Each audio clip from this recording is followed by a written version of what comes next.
Akyar şehrinde aprel 8 günü pandemiya zamanında Rusya Müslümanları dini idareleri, içtimai hizmetinin yanı usulları halkara ilmi-ameli konferensiyası olup geçti. Konferensiyanın teşkilatçıları Kırım Cumhuriyeti ve Sevastopol şehri Müslümanları dini idaresi, İslam medeniyetine, ilimi ve tahsiline destek fondu ve Kırım Medeniyet Nazirligidir. Tedbir, Kırım Cumhuriyeti'nin içki siyaset, malumat ve Bağ Nazirligi'nin desteği ile geçti.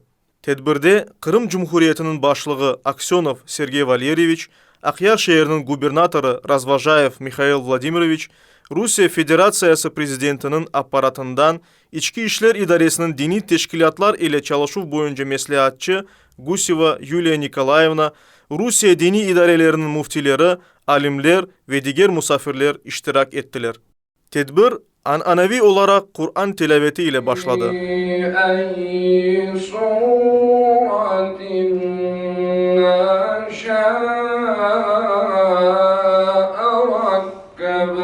Daha sonra Kırım Muftiliğinin pandemiya zamanında yapkan faaliyetini nümayiş etken video levha gösterildi.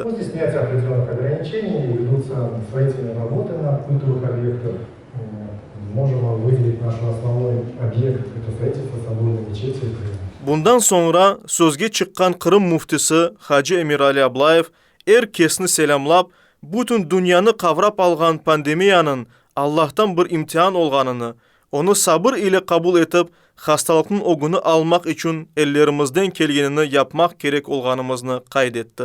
O, bu vakitte hocalarının online formatka geçkenlerini, imamlarının muhtaçlar hakkında malumat toplaganını, çok bağlı korantalarga, esli başlılarga ve yalnız kalgan insanlarga yardım gösterilgenini bildirdi.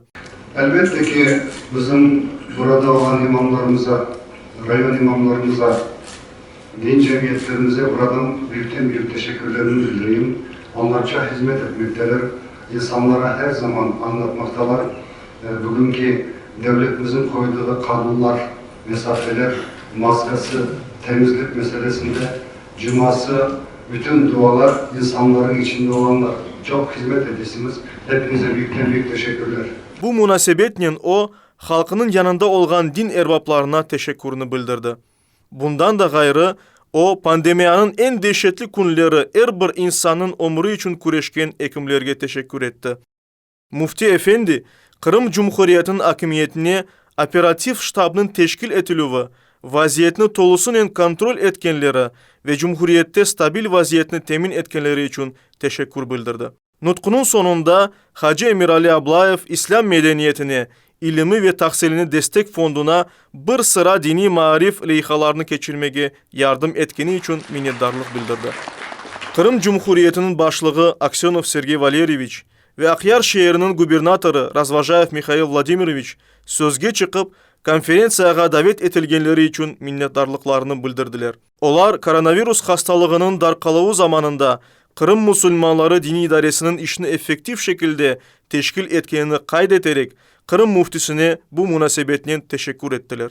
Konferensiya çerçevesinde Kırım muftisi Hacı Emir Ali Ablayev, Rusya'nın bir sıra dini idarelerinin heyetlerinin iş kuruşuvlarını geçirdi.